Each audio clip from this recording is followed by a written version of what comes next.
Hello बच्चों, मैं Dharmendra Chaurasia class में आपका स्वागत है। आज हम सॉल्यूशन का लेक्चर नंबर 2 लेकर आए हैं, लेकिन इससे पहले वीडियो को लाइक करें, शेयर करें और सब्सक्राइब करें, साथ ही बेल आइकन को प्रेस करें ताकि आपको वीडियो अपडेट मिलता रहे। अब हम यहाँ पर बात करेंगे सॉल्यूशन में लेक्चर नंबर 2 में कंसंट्रेशन की। किसकी बात करेंगे? कंसंट्रेशन। तो जरा सोचो बाबू कि कंसंट्रेशन की जब बात करते हैं तो कंसंट्रेशन क्या होता है? कंसंट्रेशन जो होता है इसके लिए हम आपको बता दिए हैं कितना, N/V। लेकिन बात है N/V होता है कंसंट्रेशन, ये तो चीज हमको दिखता है, लेकिन ये कंसंट्रेशन के कुछ पैरामीटर्स होते हैं। कुछ ऐसे कंसंट्रेशन होते हैं जो किससे, मास से रिलेटेड होते हैं, और कुछ ऐसे होते हैं जो किससे रिलेटेड, वॉल्यूम से। कुछ ऐसे कंसंट्रेटेड टर्म होते हैं या कंसंट्रेशन टर्म होते हैं सॉल्यूशन का, जो क्या होता है, टेम्परेचर के द्वारा अफेक्टेड होते हैं। लेकिन जो कुछ ऐसे होते हैं जो टेम्परेचर के द्वारा अफेक्टेड नहीं होते हैं, ठीक है ना, हम उसकी बात करेंगे। तो जब यहां पर ये जो पैरामीटर्स जो आते हैं इसको बोलते हैं एक्सप्रेसिंग कंसंट्रेशन ऑफ सॉल्यूशन। क्या बात करते हैं? Expressing concentration of solution. यहां पर वो बात हम समझेंगे कि रियल में हम एक्सप्रेस करने का टर्म कैसे समझेंगे। लेकिन जरा सोचो बाबू, हम किसी चीज को एक्सप्रेस करते हैं ना, तो हम उस पर टेम्परेचर के जो पैरामीटर्स है वो जरूर हम देखेंगे। यानी यहां कंसंट्रेटेड टर्म में इसके दो पैरामीटर्स होते हैं। कुछ ऐसे पैरामीटर्स जो होते हैं जो ताप के द्वारा क्या होते हैं, अफेक्टेड होते हैं, और कुछ ऐसे होते हैं जो ताप के द्वारा इफेक्टेड नहीं होते हैं। Some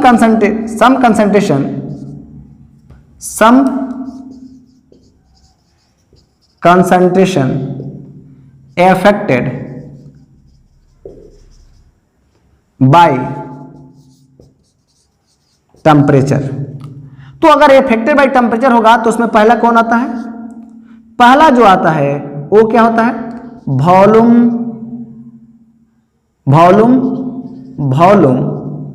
percentage.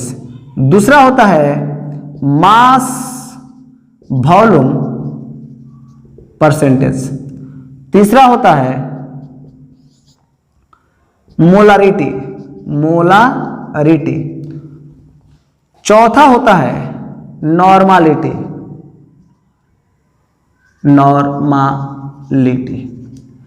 लेकिन अब बात करते हैं यहां पर कि some concentration term not affected by temperature. Some concentration not affected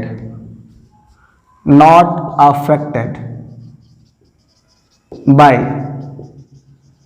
temperature. इसमें क्या आ जाएगा? तो mass percentage.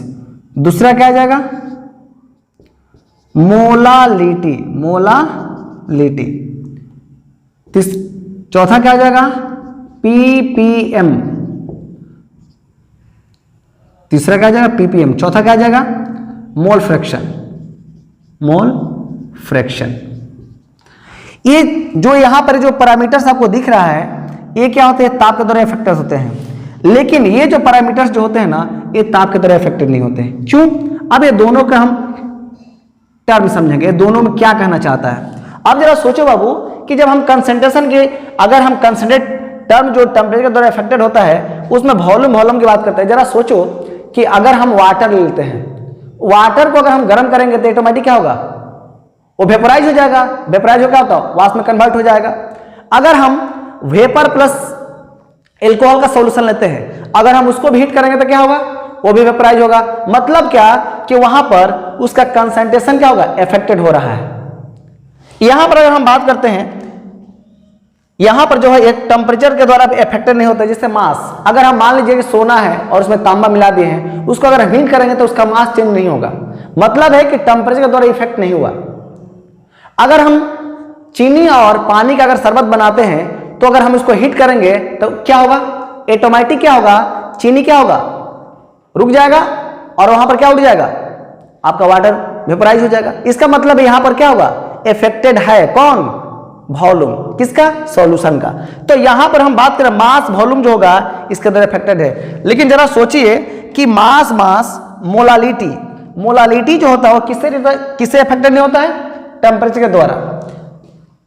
Ppm, mole fraction, ये जितने भी पैरामीटर्स हैं ये क्या होते हैं? ताप के द्वारा इफेक्टेड नहीं होते हैं। ये जितने भी टर्म हैं ताप के द्वारा इफेक्टेड नहीं है। क्यों? ये किससे रिलेटेड होते हैं? मास से। ये किससे रिलेटेड होते हैं? मास से रिलेटेड होते हैं। लेकिन ये किससे रिलेटेड होते हैं? वॉल्यूम से। तो याद रहे कि जहां पर वॉल्यूम पैरामीटर्स आ जाए इसका मतलब है वो ताप के द्वारा का इफेक्टेड होगा, लेकिन जहां पर मास पैरामीटर जाए वो ताप के द्वारा इफेक्टेड नहीं होगा। क्लियर? तो ये हमको समझना होगा कि जहां पर मास आएगा वो ताप के द्वारा इफेक्टेड नहीं होगा, लेकिन जहां पर वॉल्यूम आएगा वो ताप के द्वारा इफेक्टेड होगा। क्लियर?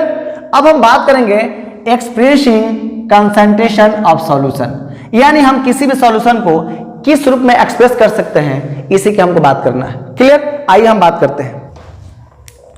अब हम बात करते हैं इसका पहला mass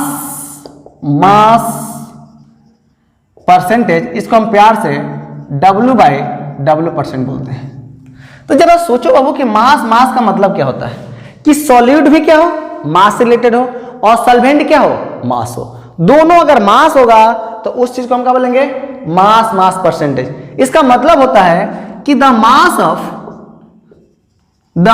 of solute dissolving, mass of solute in gram dissolve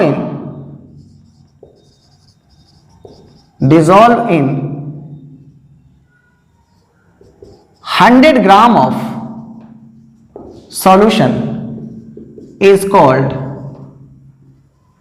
mass percentage। यानी अगर हम बात करूं कि मास परसेंटेज की बात करें, मास परसेंट या परसेंटेज बाई मास की बात करें, तो इसका मतलब हो गया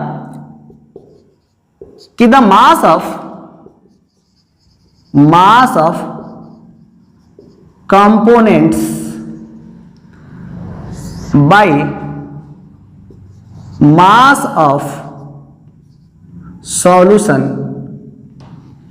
ये कंपोनेंट्स किस में होगा? इन ग्राम में होगा। ये भी किस में होगा? इन ग्राम में होगा। इनटू कितना? 100। यहां पर आपके टर्म में समझ में आना चाहिए कि कंपोनेंट का मतलब हो गया दो यहां पैरामीटर्स हैं। एक क्या है? सॉल्यूट है, और दूसरा पैरामीटर्स क्या है? यहां सॉल्वेंट। यहां दोनों की बात कहेगी, यहां पर दोनों बात कही जा रही है। इसका मतलब हम यहां दोनों की बात करेंगे। तो यह कंपोनेंट में दो टर्म्स हैं। कौन कौन? या सॉल्यूट हो सकते हैं या सॉल्वेंट हो सकते हैं। यानी दोनों के मास को यहां डिफाइन किया जा सकता है, उसका परसेंटेज निकाला जा सकता है। क्लियर? इसको नोट करें। अब हम एग्जांपल से इसको समझ जाएंगे कि रियल में क्या कहता है। इसको मिटा दूं ना। अब जरा सोचो बाबू कि अगर जरा सोचो कि हम यहां बात करें कि 20% एक्वस सॉल्यूशन ऑफ C12H22O11, क्या बात करें? 20% एक्वस सॉल्यूशन ऑफ शुगर। इसका मतलब क्या हुआ कि यहां इसका मतलब हुआ कि 20 gram sugar dissolve in 80 gram of solvent. इसका मतलब है कि यहां पर 20% यहां लिख दिया गया। इसका मतलब है कि 20 बटा कितना? 100। इसका मतलब है कि 100 में कितना घुला हुआ है? 20। इसका मतलब 80% क्या है? यहां पर 80 ग्राम क्या है? पानी है, और 20 ग्राम क्या है? आपका शुगर है। यानी अगर हम दोनों यहां पैरामीटर की बात करेंगे तो हम ये भी सॉल्यूशन के बारे में आपको पढ़ा चुके हैं कि जो मिनिमम अमाउंट में होता है उसको हम सॉल्यूट बोलते हैं, और जो मैक्सिमम अमाउंट में होता है उसको क्या बोलते हैं? सॉल्वेंट बोलते हैं। इसका मतलब है कि यहां पर कहा जा सकता है कि मास ऑफ सॉल्यूट मतलब क्या? हम किसकी बात करेंगे? शुगर का। वो कितना है जी? 20 ग्राम। और यहां पर बात करें कि मास ऑफ सॉल्वेंट जो है H2O वो कितना है, तो 80 ग्राम है। और बोलते हैं कि मास ऑफ सॉल्यूशन वो कितना होगा बाबू, तो वो मेरा होगा 20 प्लस कितना 80 ग्राम बराबर कितना 100 ग्राम। इसका मतलब है कि इस कंडीशन से हमको प्रत्येक पैरामीटर का पता चल जाएगा कि इसमें कौन सॉल्यूट होगा और कौन सॉल्वेंट होगा। लेकिन जब सॉल्यूट और सॉल्वेंट को दोनों को क्या किया जाएगा, ऐड किया जाएगा, तो एक मेरा नया टर्म बनेगा, उसका नाम क्या है, सॉल्यूशन। उसका नाम क्या है, सॉल्यूशन। मास ऑफ सॉल्यूशन कितना हो गया 100 ग्राम। इसका मतलब है कि अगर हम कहीं भी बात करते हैं ना कि 20% NaCl या 10% NaCl, इसका मतलब क्या हुआ कि 10% NaCl का एक बार सॉल्यूशन का मतलब हुआ कि 10 ग्राम NaCl dissolve in 19 gram of water, यानी 10 ग्राम नमक किस में घुला हुआ है, 90 ग्राम वाटर में घुला हुआ है।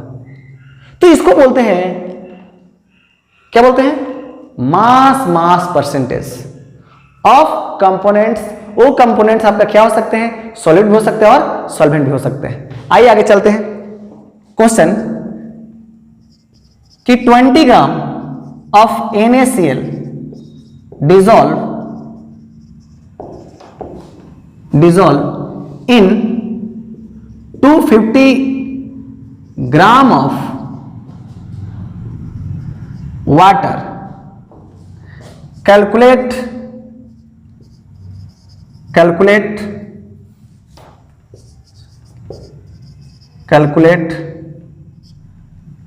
Mass percentage by each component,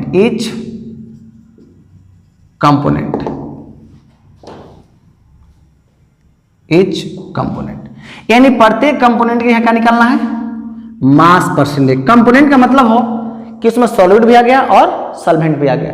अब यहां पर बात करो बाबू, तो जरा सोचो, हमको पैरामीटर समझना होगा।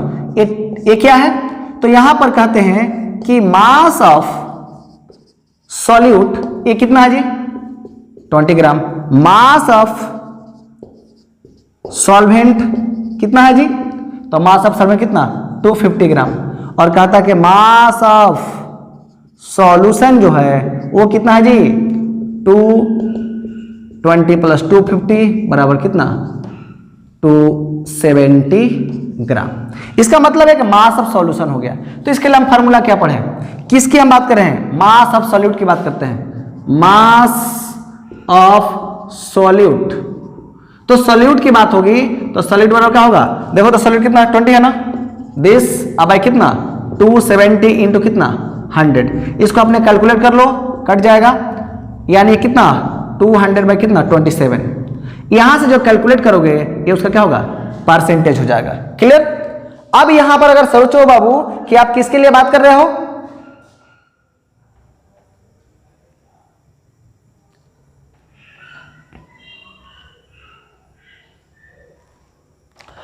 अब हम बात करेंगे यहां पर सॉल्वेंट की बात करेंगे। तो अगर सॉल्वेंट की अगर हम बात करते हैं तो क्या होता है, यहां पर कितना 250 बाई कितना 270 इंटू कितना 100। ये इजिली है, आप बना भी सकते हो। क्लियर। आप इसको लिखो बाबू। अब जरा सोचो बाबू कि अगर हम बात करते हैं कि वॉल्यूम परसेंटेज की बात करें, किसकी बात करें, वॉल्यूम परसेंटेज। तो यहां पर अगर हम वॉल्यूम परसेंटेज की बात करते हैं कि वॉल्यूम परसेंटेज, इसका मतलब इसको प्यार से हम V/V% कर सकते हैं। इसका मतलब है कि जरा सोचो कि ए भी हमारा किस में है, ml में होगा, और ए भी मेरा किस में होगा, ml में होगा। इसका मतलब दोनों कंपोनेंट क्या है, दोनों कंपोनेंट का यूनिट क्या है, सेम है। दोनों का यूनिट क्या है, सेम है। तो जब यूनिट सेम होगा इसका मतलब है कि जब दोनों मिक्स होंगे तो आपस में मिक्स होंगे, लेकिन अगर यूनिट अलग अलग होता तो मिक्स होंगे तो क्या होगा, उसका मास अलग होगा और वॉल्यूम क्या होगा, अलग होगा। क्योंकि जितने पैरामीटर्स है ये किसके ऊपर डिपेंड करता है, सॉल्यूट और सॉल्वेंट के नेचर के ऊपर। यानी सॉल्यूट और सॉल्वेंट किस नेचर में है, लिक्विड में है या सॉलिड में हो या गैस में हो। तो हम लोग जनरली इसमें बात करेंगे सॉलिड और लिक्विड की, गैस की बात नहीं करेंगे। गैस की बात आएगा तो वहां पर हम डिस्कस करेंगे। क्लियर। अब जरा सोचो बाबू कि जब यहां पर बात आ गया तो रियल में क्या करेंगे। अगर हिसाब से पूछा जाए कि व्हाट इज दिस, तो अगर यहां पर हम वॉल्यूम ऑफ कंपोनेंट की बात करेंगे, कंपोनेंट की बात करेंगे। इसका मतलब क्या होगा, volume of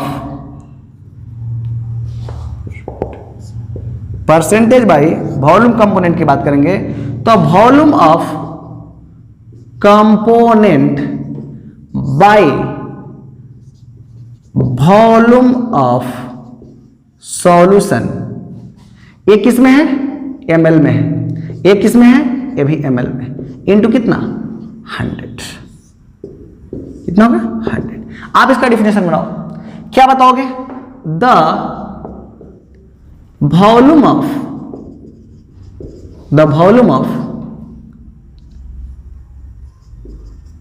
solute in ml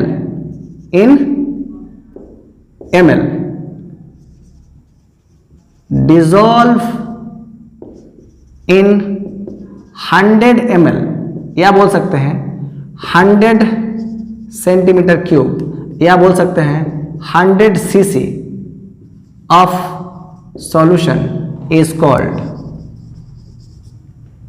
V by V percentage। कितना, V by V percentage। यानी बोलते हैं the volume of solute in ml dissolve in 100 ml या 100 सेंटीमीटर क्यूब या 100 cc of solution is called V by V percentage। अब यहां पर बच्चा के दिमाग में बहुत सा क्वेश्चन आएगा कि सर आप कहना क्या चाह रहे हो। देखो मुन्ना, हमेशा आपके दिमाग में होना चाहिए कि अगर हम 1 ml की बात करूं तो 1 ml का मतलब होता है कितना, 1 सेंटीमीटर क्यूब। ये वॉल्यूम का क्या है, ये वॉल्यूम का क्या है, यूनिट है। और इसको आप क्या लिख सकते हैं, 1 cc लिख सकते हैं। कितना लिख सकते हैं, 1 cc। यानी अगर आपसे कोई पूछता कि ये तो इसका क्या होगा, यूनिट हो गया, ये तो ml में था। अगर कोई पूछता कि सर लीटर में क्या होता था, लीटर में आप बात करते। तो अगर ये जिसमें बात करेगा ना हम उसमें बात करेंगे। क्लियर, ये जिसमें बात करेगा हम उसमें बात करेंगे। जरा सोचो, कोई पूछता कि सर 1 लीटर में कितना होता है, 1 लीटर के लिए आपको क्या लिखना पड़ता, 100 ml ये नहीं लिखना होता। इसी को आप क्या लिखते हैं, 100 सेंटीमीटर क्यूब। इसी को क्या लिखते हैं, 1000 cc। हम जो 100 बोल दिए यहाँ पर 1000 है। ये चीज आपके दिमाग में रन करना चाहिए। ये रन करेगा तो सवाल आपको बनाने में क्या होगा, बहुत आसानी पड़ेगी और इजीली सवाल को आप रन करा सकते हैं। क्लियर, आप इसको नोट करें, हम आते हैं इस पर सॉल्यूशन करेंगे तो हर पैरामीटर्स आपको क्लियर हो जाएगा। क्लियर, आइए मिला दूं, यहां बात करूं कि 10% aqueous solution of ethyl alcohol,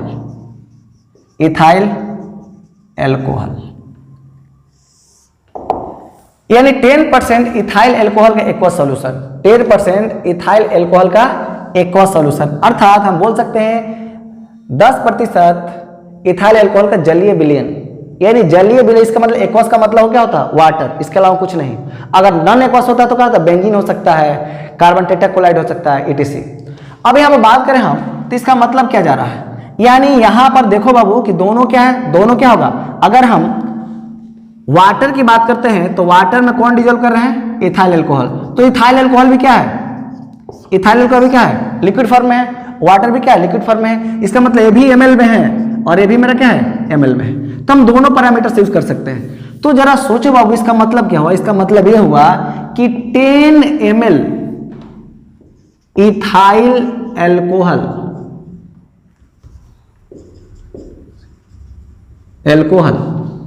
dissolve in 90 ml of water। कितना में, 90 ml वाटर में क्या होगा, डिजोल्व होगा। यहां पर जरा सोचो बाबू कि यहां पर 10 ml क्या हुआ, तो इसको बोलेंगे वॉल्यूम ऑफ सॉल्यूट। बता चुके हैं ना, जो स्मॉल, जो कम अमाउंट में होता है उसको हम क्या बोलते हैं, सॉल्यूट, और जो लार्ज अमाउंट में उसको क्या बोलते हैं, सॉल्वेंट। ये आपके दिमाग में क्लियर होना चाहिए। तो यहां पर हम बोलूं तो ये क्या हो जाएगा, 10 ml। अगर हम बोले कि वॉल्यूम ऑफ सॉल्वेंट की बात करते हैं तो ये कितना हो जाएगा जी, 90 ml। अगर हम वॉल्यूम ऑफ सॉल्यूशन की बात करें, वॉल्यूम ऑफ अगर हम सॉल्यूशन की बात करें तो कितना 10 प्लस कितना 90 ml बराबर कितना 100 ml। यानी हमको यहाँ पर तीनों पैरामीटर्स मिल जा रहे हैं। कैसे? अगर परसेंटेज दिया हुआ है तो परसेंटेज से किसी सॉल्यूशन का हम तीनों पैरामीटर्स क्या कर सकते हैं, निकाल सकते हैं। लेकिन उसके पैरामीटर्स ये जो कंडीशंस है v बाई वी चाहे w बाई कितना w, एक कंडीशन आपके दिमाग में होना चाहिए कि सवाल किस में कर रहा है। जब भी सवाल देगा तो इसके सामने जरूर लिखेगा, ये लिखेगा या ये लिखेगा, w बाई w लिखेगा या v बाई वी लिखेगा। उसी का अगर w बाई w लिखेगा इसका मतलब ग्राम हो गया, अब v बाई लिखेगा इसका मतलब क्या वॉल्यूम हो गया। क्लियर? आप इसको नोट करो, मिटा दो। अगर हम आपसे कोई एक छोटा सा प्यारा सा सवाल पर पहले बात करेंगे। 50 ml ethyl alcohol dissolve in 250 ml of water, calculate the volume percentage of each component, each component. पर 3 कंपोनेंट क्या करना है, वॉल्यूम परसेंट निकालना। क्या निकालना है? वॉल्यूम परसेंट निकालना है। इसका मतलब है इस सवाल को ही हम समझना होगा, सवाल को हमको समझना होगा कि जो स्मॉल अमाउंट होगा उसको क्या कहते हैं, सॉल्यूट, जो लार्ज उसको क्या कहते हैं, सॉल्वेंट। इसमें सॉल्यूट ये है और सॉल्वेंट क्या ए है, तो क्या लिखेंगे, वॉल्यूम ऑफ सॉल्यूट कितना 50 ml, वॉल्यूम ऑफ सॉल्वेंट कितना 250 ml, और वॉल्यूम ऑफ सॉल्यूशन कितना हो गया 50 प्लस 250 मतलब क्या 300 ml। हमको कंपोनेंट निकालना, किसका कंपोनेंट निकालना है, percentage volume, percentage by volume of solute, यानी सॉल्यूट के वॉल्यूम बाई परसेंटेज निकालना है। क्या निकालना, सॉल्यूट के लिए। तो क्या होगा जी, सॉल्यूट कितना है 50, तो 50 बाई कितना 300 इंटू कितना 100, काट दो बाबू, 2 जीरो से 2 जीरो कट गया, ऐसा भाग दो कितना 50 बाई कितना 3, कैलकुलेट कर लो, वही तुम्हारा क्या होगा परसेंटेज हो जाएगा। अगर हम बात करें किसका, यहां बात करेंगे percentage by volume of solvent, तो सॉल्वेंट आपका कितना दिया 250 ना, तो क्या लिखेंगे 250 बाई कितना 300 इंटू 100, काट लो बाबू, इसे भागा दो, इसका मतलब 250 बाई कितना 3%, ये आपका परसेंट है। नोट करें, इसको नोट करें। अब हम आगे चलते हैं। आप मेहनत करो, आपको कोई नहीं रोक सकता है, हर फील्ड में आप बेहतर करोगे, हर फील्ड में बाबू आप बेहतर करोगे, आप मेहनत करते रहो। क्लियर? आइए हम बात करते हैं। अब हमारे पास जो आ रहा है उसका नाम है क्या, मास, क्या वॉल्यूम परसेंटेज। जरा सोचो बाबू कि एक यूनिट किसमें है, एक यूनिट किसमें है, अगर ये किसमें है मास, इसका मतलब इसको हम किसमें लिखेंगे ग्राम में, लेकिन ये किसमें है, ये किसमें है ml में। इसका मतलब है कि ये मास जो है कम मात्रा में होगा लेकिन वॉल्यूम क्या होगा ज्यादा मात्रा में होगा। इसका मतलब मास किसमें डिजल्व होगा, वॉल्यूम में डिजल्व होगा, मास किसमें डिजल्व होगा, वॉल्यूम में डिजल्व होगा। तो अगर हम इसका डिफिनीशन बनाते हैं तो डिफिनीशन क्या बनेगा, ये चीज हमको देखना है। इसके पहले हम फॉर्मूला भी यहां लिख सकते हैं, mass volume, mass volume percentage equal to क्या लिखेंगे, mass of component by volume of solution into 100। ये हमारा क्या हो जाएगा, डिफिनीशन कैसे बनाओगे, क्या लिखेंगे, द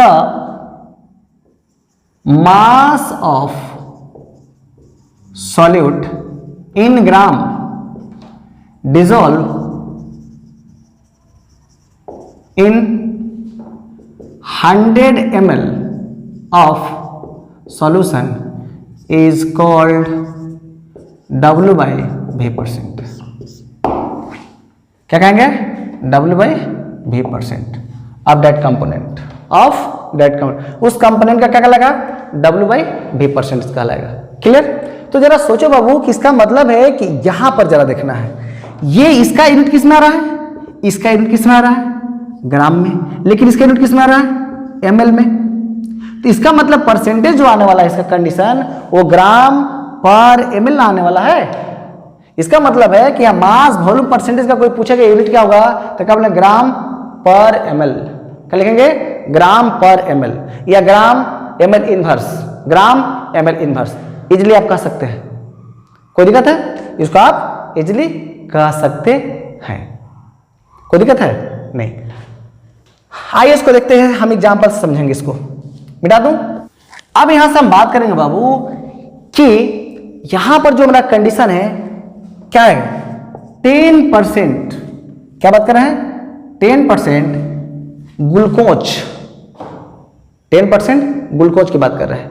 तो अगर हम 10% ग्लूकोज सॉल्यूशन की बात कर रहे हैं तो किस में हम बात कर रहे हैं, तो 10% क्या लिखेंगे, W by V, aqueous solution of, किसकी बात करेंगे, ग्लूकोज C6H12 सॉरी H12O6। यहां पर हम इसकी बात कर रहे हैं, मतलब है कि यहां पर 10 ग्राम क्या है, 10 ग्राम क्या है, ग्लूकोज है। और यहां पर जब हम वॉल्यूम की बात करेंगे तो वॉल्यूम यहां कितना होगा, 100%, किसका अनुसार, डिफिनीशन के अनुसार। तो इसका हम मतलब क्या लिख सकते हैं कि 10 ग्राम C6H12O6 dissolve in 100 ml of solution। यहां पर आप देखोगे कि केवल सॉल्यूट मिल रहा है लेकिन सॉल्वेंट नहीं।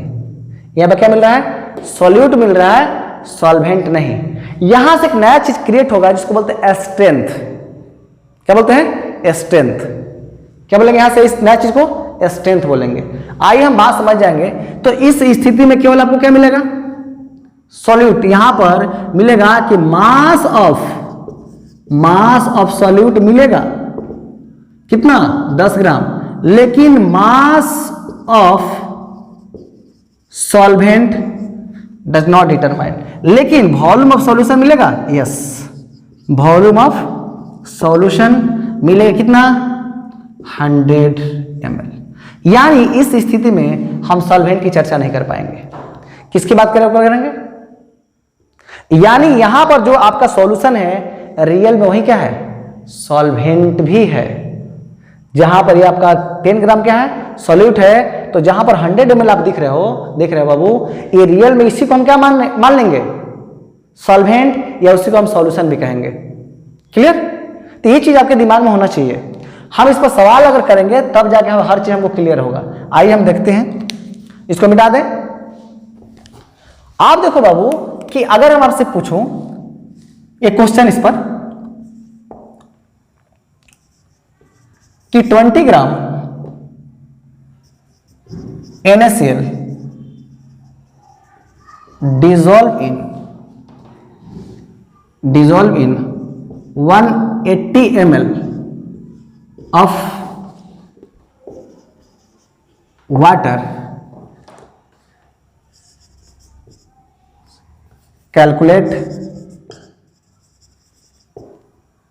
W by V% of component. Component का क्या निकालना है, W by V% निकालना है। तो हम आपको पहले बता चुके हैं किसमें क्या नहीं मिलेगा, सॉल्वेंट नहीं मिलेगा, सॉल्यूट या सॉल्वेंट मेरा क्या है, सॉल्यूशन है। तो यहां पर अगर हम बात करें बाबू, मास ऑफ सॉल्यूट कितना, 20 ग्राम, और यहां पर volume of solution, volume of, अगर हम सॉल्यूशन की बात करूं तो कितना हो गया 180 ml। तो यहां से हमको क्या निकालना है, W/V% ऑफ सॉल्यूट निकालना है। तो ये कितना होगा मुन्ना, 20 बाई कितना 180 इंटू कितना 100 ना, लेकिन याद रहे ये किस में है, ग्राम में, और ये किस में है, ml है। अच्छा होगा तो इसको घटा सकते हो। तो इसका मतलब है कि ये कितना होगा 200 बाई कितना 80, ये परसेंटेज। लेकिन ये परसेंटेज के दिमाग में आपको होना चाहिए ये ग्राम बाई क्या है ml है। इसका मतलब है ये W बाई क्या है V है। क्लियर, कोई दिक्कत है नहीं है तो इसको लिखें, इसको मिटा दो। चलिए अब यहां पर हम बात करेंगे बाबू ppm की बात करेंगे, पार्ट्स पर मिलियन, पार्ट्स पर मिलियन, पार्ट्स पर मिलियन, इसको हम प्यार से ppm बोलते हैं। यहां मिलियन का मतलब होता है ना, यहां पर ये दिमाग होना है कि 1 मिलियन का मतलब है 10 के पावर कितना 6। The mass of solute present in 10 to the power 6 part by mass of solution is called ppm, is called ppm।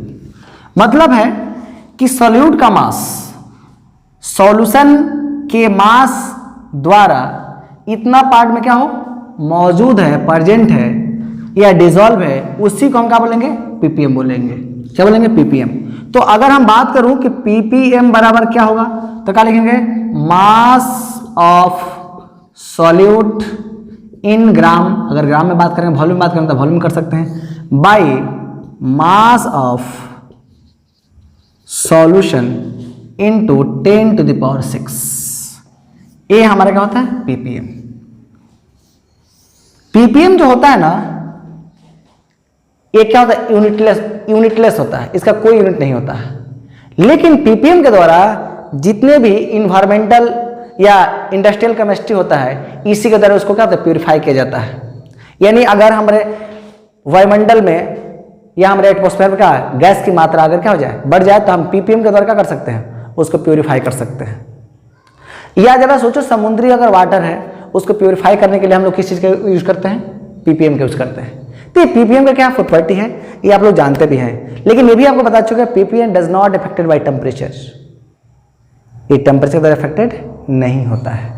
Clear, समुद्र के पानी को अगर हम प्यूरिफाई करते हैं तो वहाँ क्या होगा, उसमें नमक की मात्रा जो होती है उसको क्या करेंगे, उसको तो हटाना पड़ेगा तब ना वाटर निकलेगा।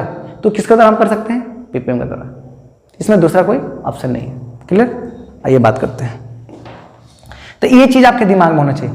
लेकिन जो हम इसके बाद जो हमारा पॉइंट है वो क्या है, मोल फ्रैक्शन, वो क्या है मोलारिटी, वो क्या है नॉर्मलिटी, वो क्या है मोलालिटी, ये जितने भी पैरामीटर्स है ये सबसे इंपॉर्टेंट है इस चैप्टर के लिए, चाहे 11th के जो चैप्टर है मोल कंसेप्ट उसके लिए भी। यानी जितनी भी चीज है ये सब कहाँ से आए हैं, सब 11th से। जिस बच्चे का 11th जितना ही स्ट्रॉन्ग होगा उसको 12 में कोई दिक्कत होने वाला नहीं है। अगर आपसे कोई पूछ दे कि 5 ppm का मतलब क्या होता है, 5 ppm का मतलब क्या होता है, 5 ppm मीन्स 5 ppm का मतलब क्या होता है, कहते हैं 5 part of solute dissolve in 10 to the power 6 gram of या ग्राम या पार्ट ऑफ सॉल्यूशन। यानी हम यहां 5 ppm का मतलब क्या है, 5 part of solid board component present in 10 to the power 6 part by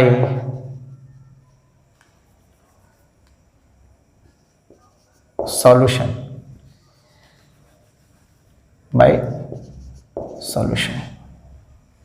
यानी हम सॉल्यूशन की बात करेंगे, यानी सॉल्यूशन द्वारा इतने पार्ट में क्या होंगे, 5 पार्ट उपस्थित है। इसका मतलब ये हुआ ये आपका क्या कहलाएगा, ये आपका क्या कहलाएगा, सॉल्यूट। ये क्या होगा, सॉल्यूट। आज सॉल्यूशन का मतलब समझ रहे हैं, जो सॉल्यूशन जितना दिया हो उस सॉल्यूशन की बात करेंगे हम लोग, कितना में, इतना में। तो इसका हम फॉर्मूला ऑलरेडी देख चुके हैं, क्लियर। आइए हम बात करते हैं अब मोल फ्रैक्शन।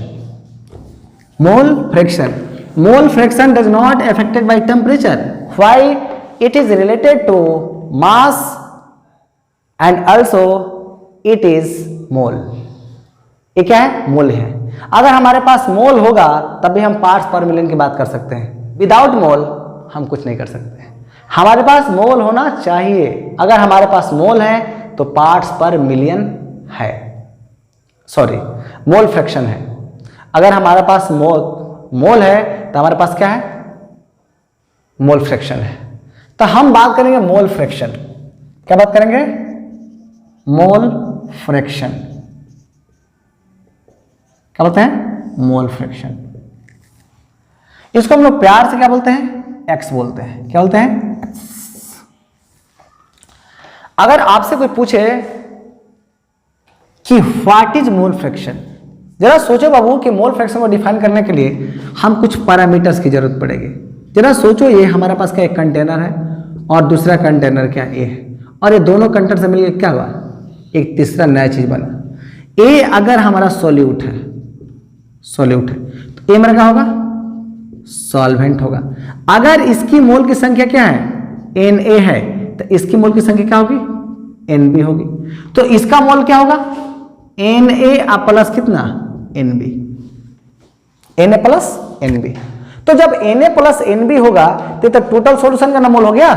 ये क्या होगा, टोटल सॉल्यूशन का मोल। यानी यहां पर आपको मिल रहा है बाबू कि यहां पर कोई पूछेगा Na क्या है तो इसको क्या बोलेंगे, mole of solute, mole of solute. और यहां पर आपको Nb क्या है तो क्या लिखेंगे, मोल ऑफ सॉल्वेंट। लेकिन अगर आपसे कोई पूछे कि यहां पर Na प्लस Nb क्या है तब क्या बताओगे, ए है मोल ऑफ सॉल्यूशन। क्या है, मोल ऑफ सॉल्यूशन।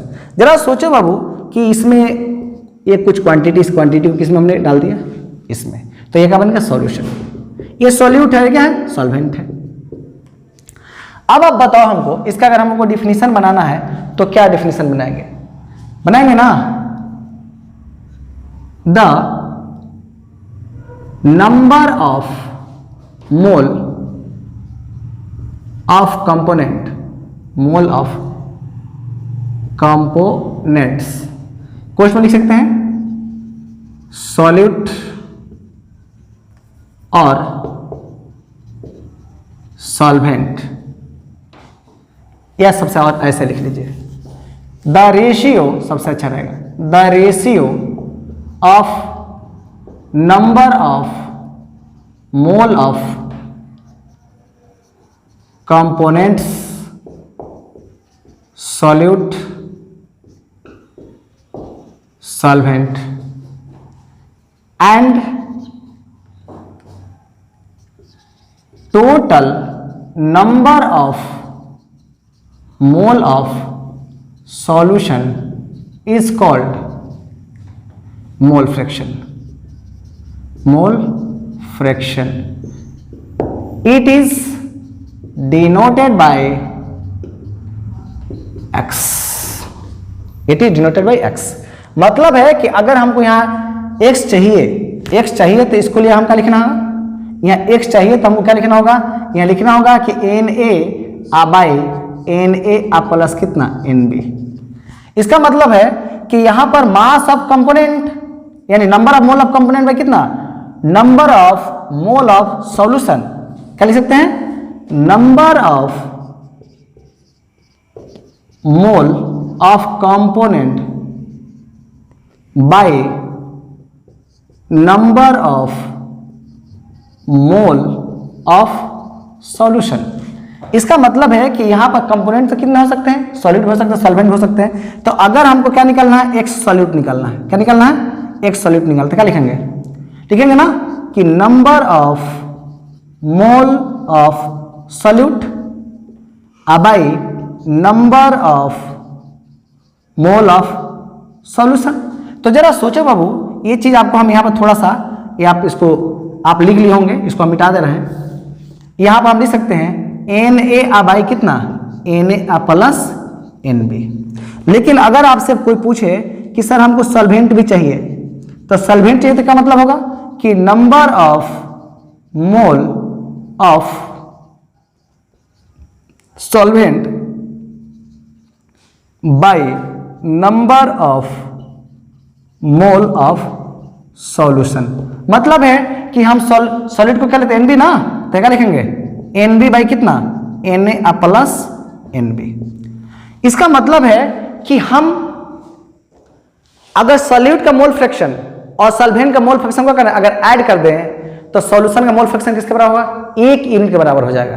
किसके बराबर, 1 यूनिट के बराबर होगा। मतलब है कि इस पैरामीटर्स को हम लोग यहां डिफाइन कर सकते हैं। इसको शॉर्ट स्क्रीन ले लें, हम आगे इसको मिटा रहे हैं। यानी हमको यह पता चल गया कि here x solute plus x solvent की अगर हम बात करते हैं तो इसका वैल्यू कितना है, Na बाई कितना, Na प्लस कितना, Nb प्लस Nb बाई कितना, Na प्लस कितना, Nb। एलसीएम ले लेंगे कितना होगा, Na प्लस कितना, Nb बाई Na प्लस कितना, Nb। एक कैंसिल कितना हो गया, 1 हो गया।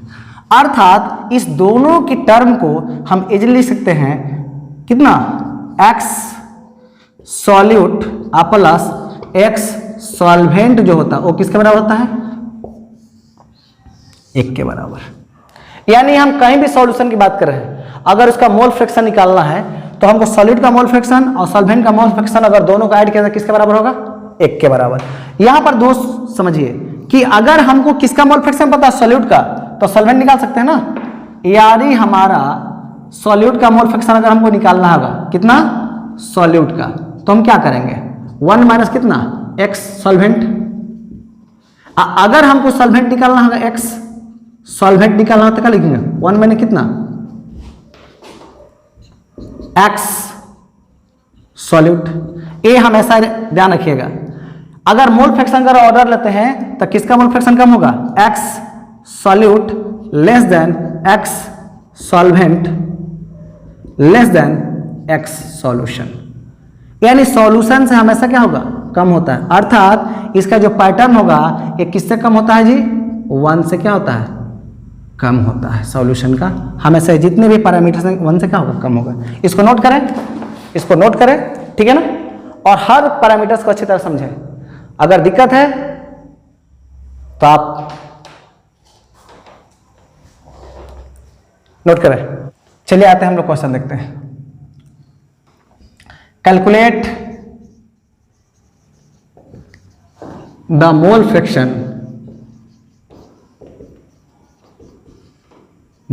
ऑफ 2.5 ग्राम एसिटिक एसिड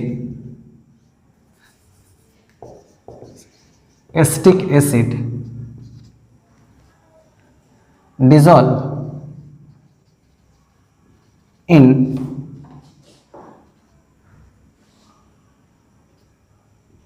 78 ग्राम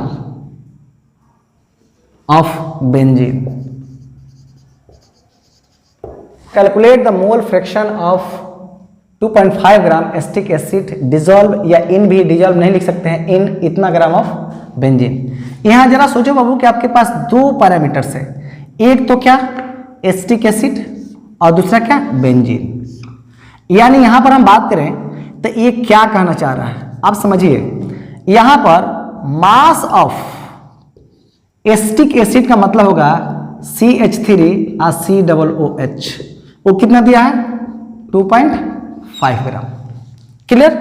और यहां पर दूसरे पैटर्न में दे रहा है यहां पर कितना, मास ऑफ बेंजीन, किसका, बेंजीन, ये कितना दिया है 78 ग्राम। यानी हम इसका भी मोलर मास निकालेंगे, क्या निकालेंगे, मोलर मास। तो अगर इसका मोलर मास कितना होगा, मोलर मास ऑफ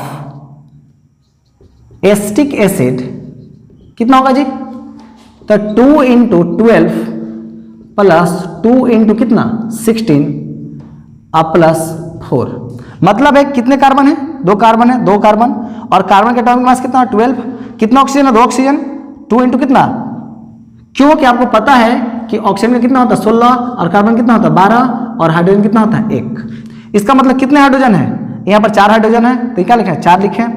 कितने ऑक्सीजन है तो 2 ऑक्सीजन है, 2 इंटू कितना 16, और कितने कार्बन है 2 कार्बन है, मतलब 2 इंटू कितना 12। हम अगर इसको रख देते हैं तो हमको क्या मिलेगा 24, 28 और कितना 32, तो यहाँ पर 28 और 32 ये कितना हो गया 60, कितना हो गया 60 ग्राम पर मोल हो गया।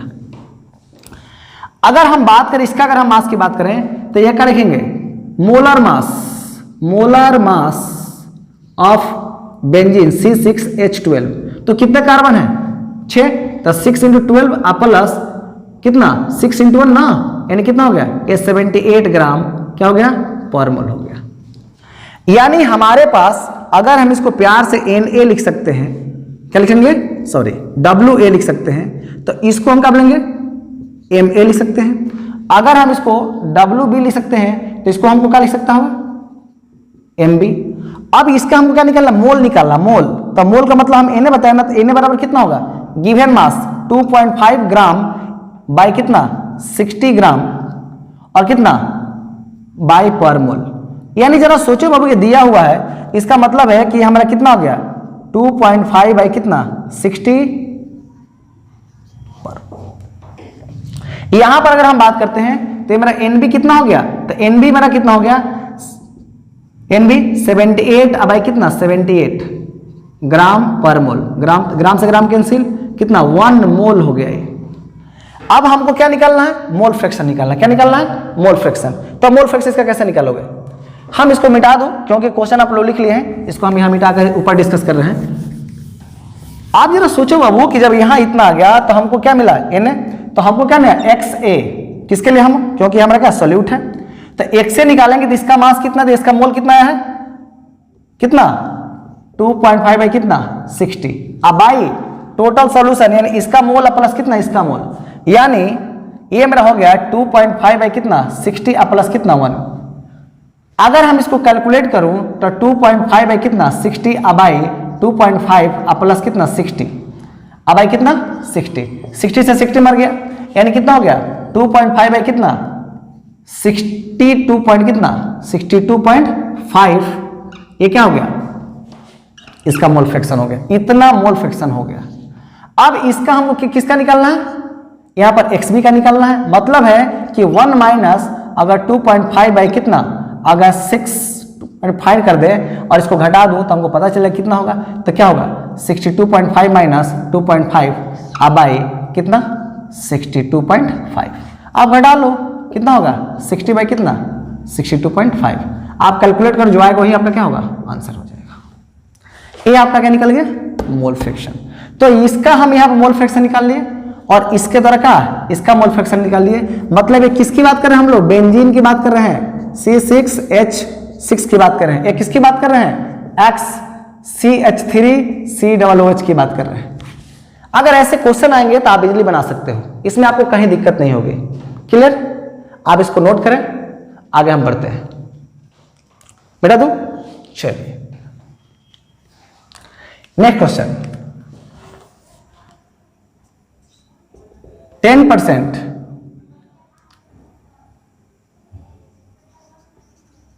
Ethyl alcohol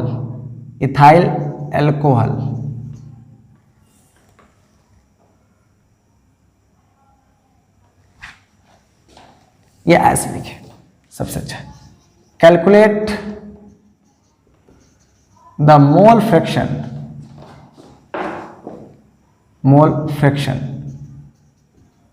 of component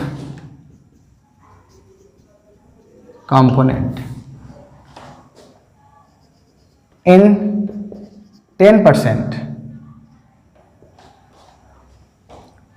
ethyl alcohol या 10% ग्लूकोज C6H12O6 एक सॉल्यूशन।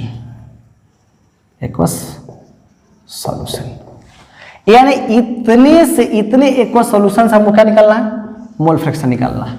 तो सबसे पहले बात होना चाहिए बाबू ना कि कह क्या रहा है, और ये आपके दिमाग में ये भी होना चाहिए कि ये किस में है, W बाई कितना, W परसेंट में है। ये किस में है, W बाई W परसेंट में है, क्योंकि मास है ना, आज जो भी मास होता है वो टेम्परेचर के द्वारा अफेक्टेड नहीं होता है। ये आपके दिमाग में होना चाहिए, जहां पर मास की बात करेंगे वो टेम्परेचर के द्वारा अफेक्टेड नहीं होगा। मतलब क्या मुन्ना, ये होने वाला है कि 10% aqueous solution, 10% C6H12O6 aqueous solution की बात करें, लिखिए 10% एक्वस सॉल्यूशन ऑफ C6H12O6। इसका मतलब हो गया कि 10 ग्राम C6H12O6 dissolve in 19 gram of water. जरा सोचो मुन्ना कि यहां पर जो स्मॉल अमाउंट होता है उसको क्या बोलते हैं, सॉल्यूट, और जो लार्ज अमाउंट होता है उसको बोलते हैं सॉल्वेंट। तो यहां पर हम कह सकते हैं ना कि हियर क्या लिखेंगे कि मास ऑफ सॉल्यूट वो कितना दिया है, यानी सॉल्यूट का मतलब समझ लीजिए, C6H12O6 वो कितना दिया है, 10 ग्राम। अगर हम बात करूं कि मास ऑफ सॉल्वेंट, सॉल्वेंट कौन है, H2, वो कितना दिया है, 90 ग्राम। अब हम बात करूं कि molar mass of C6H12O6 is equal to कितना, 6 into 12 into 1 into 12 plus 6 into कितना 16, ये कितना हो गया 180 ग्राम पर मोल। लेकिन जरा सोचो बाबू कि यहां पर अगर हम बात करें कि मोलर मास ऑफ H2O की बात करेंगे तो कितना 18 ग्राम पर मोल। अब यहां पर नंबर ऑफ मोल, यहां पर एन हम बोले नंबर ऑफ मोल कितना होगा जी, तो 10 बाई कितना 180 मोल। अगर यहां पर बात करूं तो कितना होगा, नंबर ऑफ मोल यानी कितना, एनबी की बात करूं तो कितना 90 बाई कितना 80 मोल। आप इसको काट लो, ये कितना हो गया 5 मोल हो गया, इसको काट लो कितना 1/18 मोल हो गया, 1/18 मोल हो गया। अब हमको क्या निकालना है, हमको क्या करना है, सॉल्यूशन का मोल निकालना है। यानी हम यहां इसको लिख सकते हैं कि Na प्लस Nb जो होगा वो कितना हो जाएगा जी 1/18 प्लस कितना 5, इसका मतलब 91 बाई कितना 80 हो जाएगा, कितना 91 बाई 80। ये टोटल निकल गया। अब किसका हमको निकालना है, एक से ना, तो ये कितना होगा, कितना आया मेरा 1 बाई कितना 18 बाई 91 बाई कितना 18। अरे भाई कैलकुलेट कर दो ना, 1/18 इंटू कितना 18 बाई कितना 91, काट दो 1 बाई कितना 99, इसको करो जितना आएगा उसका वैल्यू हो जाएगा। अब हमको एक्स भी निकालना है तो नहीं निकाल सकते हैं, 1 माइनस कितना, ये कितना हो गया, ये किसका निकल गया, ये हो गया सॉल्वेंट के लिए और ये किसका होगा सॉल्यूट के लिए। यानी ये हमारा जो हो रहा है वो किसके लिए हो रहा है, C6H12O6 के लिए हो रहा है, और एक किसके रहा है XH2O के लिए हो रहा है। इजिली अगर सवाल आएगा तो आप कहीं से बना सकते हैं। क्लियर।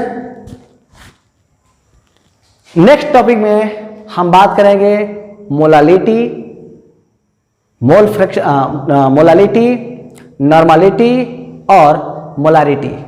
ये 3 इसके पैरामीटर्स है, उस पर हम बात करेंगे। उसके बाद यहां से हमारा कंसंट्रेशन टर्म क्या होगा, खत्म हो जाएगा। और इसके बाद हम सोल्युबिलिटी की बात करेंगे। किसकी बात करेंगे, सोल्युबिलिटी, इंटायर चीज है, इसके बाद चलेगा। क्लियर, इसको नोट कीजिए।